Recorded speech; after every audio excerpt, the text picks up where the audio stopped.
people were like, and I was just like, I don't know.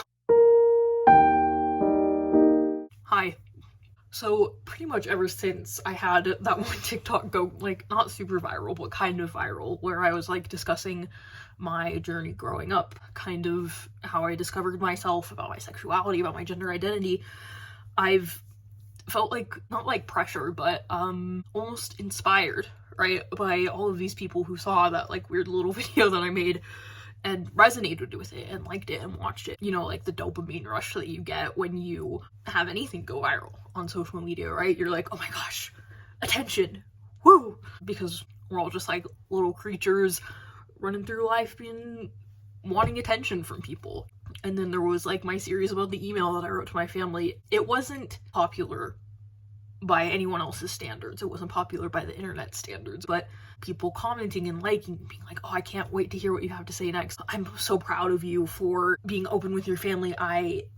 This is inspiring to me. And it kind of got, you know, the gears in my brain turning. I was like, what do I want to talk about with this small little tiny amount of people who decided, hey, this person's kind of interesting, or like I relate to them, so I'm gonna give them a little follow. What do I want to do with that?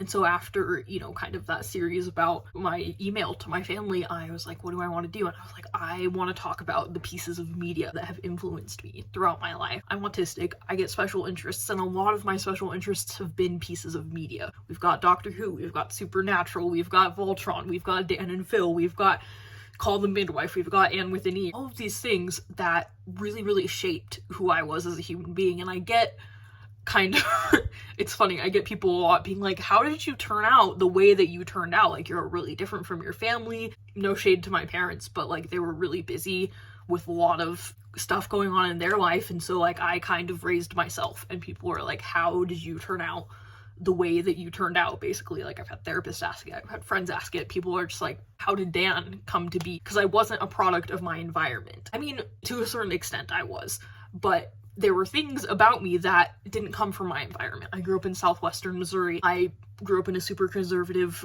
Christian church. All of my brothers ran track and did football and did all of these things that I didn't do. There were just things about me that people were like, and I was just like, I don't know.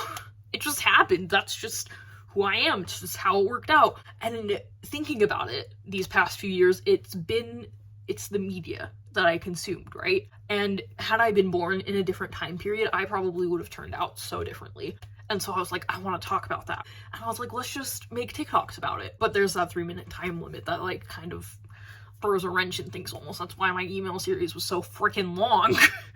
And so many parts, is because there was a lot to say and I only had 3 minutes to say it. And then for those of you who are from my real life and knew me when I was 16 and 15, knew that I started a YouTube channel. I asked my mom for a camera for Christmas, and I was like, I did a bunch of research and I was like, okay, this is the camera that I want. I want to be a YouTuber. I want to start a YouTube channel. And I did. I made a couple of videos. I was really excited about it. But there was so much going on in my life and so much that I needed to figure out, right? And so I kind of just whoop. And a lot of those videos are privated now. There are some that are still up that I was like, yeah, that's kind of decent. We'll leave it, even though it has like my dead name and stuff. You can go watch them if you want. But the reason why I started that YouTube channel and the reason why I asked my mom for that camera for Christmas is because of Dan and Phil. Now, anyone else who, you know, spent their 2013 to their 2016 obsessed with these two British guys are like, why are you still on this? We're moving on. Anyone who follows me on Instagram knows the joke that I make about, to properly recover from a mental breakdown, you gotta have some Dan and Phil games. And this is one of the pieces of media that really deeply influenced me in kind of my formative years, right? When you're a teenager, you're figuring out who you are, what you want to do in your life, you know, all of these things. And so when I kind of first thought of this idea of going through pieces of media that shaped who I was going to do it in chronological order. I was like, we'll start with Doctor Who, then we're going to go to Dan and Phil, and like just kind of do it in chronological order. But again, any of you who spent your 2013 to 2016 obsessed with these random British dudes might know that Dan Howell, the other Dan, uploaded a YouTube video today, just kind of talking about why he's been gone for so long and all of these things. And this felt like a really good opportunity to kind of jumpstart this series of discussing how different medias have affected me, right? And what I've learned from that, and maybe to pass that on to someone else who's watching this, even if it's just one person. Those lessons that I've learned that have become an integral part of who I am. Maybe I can help someone else out there. And I kind of like found a home in these pieces of media. So I was like, yeah, let's do this. And so that's what I'm going to talk about, is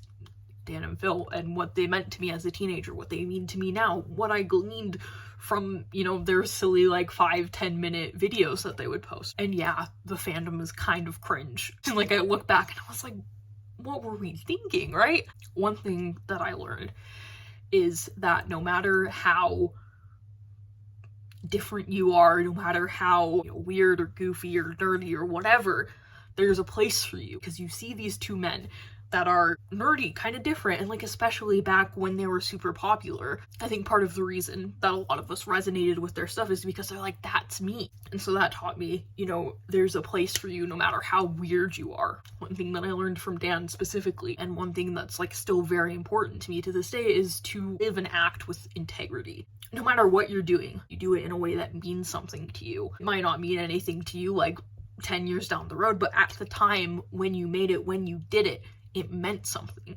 And I think that's probably why I'm way overly philosophical. I read too much into things. This man who has never met me, has no idea I exist, shaped one of the core things about me as a human being. They taught me to believe in humanity. Because again, anyone who's familiar with my tragic backstory, TM, is aware that some kind of crappy things have happened in my life. But seeing these two guys, I was like, the friendship that they have with each other, the community that they've built with all of these random people around the world, there are people out there that are good, that are kind, that are accepting. I came out when I was 15 and faced a lot of backlash for it. It was a really, really hard time in my life. And then when I moved, I saw that as an opportunity to put myself back in the closet and convince myself and everyone else that it was just a phase, because that's what everybody told me when I came out. They're like, it's just a phase, you'll get over it. All of the kids these days spend too much time on the internet and are influenced by everybody. And I did spend a lot of time on the internet, and I was influenced by people on the internet, but not in a bad way, in a way that encouraged me to be true to myself and exposed me to new ideas that I didn't have access to as a teenager living in Southwest Missouri in a Mormon family. And I am so grateful that I was influenced by the internet and kids these days, because it brought me to where I am now. And where I am now is such a good place. I found myself, I know myself. And again, back to my sexuality journey, I went back in the closet, and then I came out again in 2019, right after Dan Howell dropped his basically I'm gay video. I watched that, and I resonated with it, and I was like, oh shit, that me. Again, this man who lives on the other side of the ocean, has no idea I exist, shaped my life in such a monumental way, gave me the courage to fight against the conditioning of basically my whole life of, you cannot be this way, there's something wrong with you, and gave me the courage to truly accept myself as I was. And then that later led to the gender crisis of 2021, where I was like, crap, I'm not a girl, what am I? And through this friend that I had made, because I saw them drawing a picture of Dan Howell, and I was like, they had come out as non-binary before me and explained to me what it was, and I was like, my mind and my concept of how the world was and how gender worked and how I fit into it was completely blown. And I found out this thing about myself that has brought so much joy into my life. I feel so much genuinely happier because I am living my truth, because these two random dudes decided to get on the internet and say something, and believed in themselves enough, and believed in their community enough. And it's a big part and a big reason of why I am the way that I am. And again, like I said in the beginning, if I can impart these ideas that I have that have helped me so much to anyone else, even just one person, I think that makes it worth it. Anyway, if you've watched this long, thank you. Hopefully it was mildly entertaining for you. My brain and my life are kind of an unorganized dumpster fire. So there will be more content at some point. I don't know when, but thank you for watching.